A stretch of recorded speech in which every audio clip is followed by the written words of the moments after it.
আসসালামু আলাইকুম। সবাই কেমন আছেন?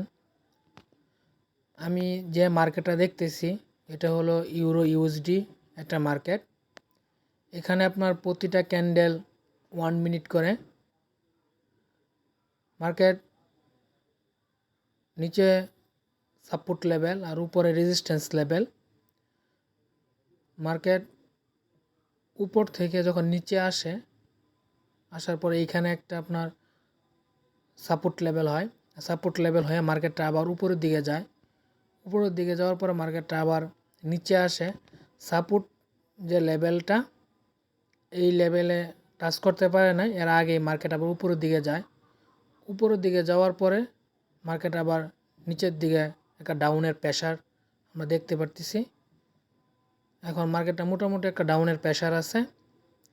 এখানে দুইটা রেড ক্যান্ডেল হওয়ার পরে এখন যে ক্যান্ডেলটা চলতেছে এটা মোটামুটি একটা ডাউনের প্রেশার আছে। আমরা দেখি এই ক্যান্ডেলটা কী হয়।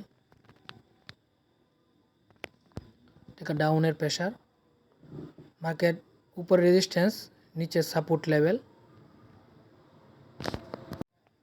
কারণ উপরে আপনার রেজিস্ট্যান্স আর নিচে সাপোর্ট। কারণ আমাদের মার্কেটটাকে প্রথমে ভালোভাবে দেখতে হবে, কারণ আপনি মার্কেট ভালোভাবে না দেখলে অনেক কিছু বুঝতে পারবেন না।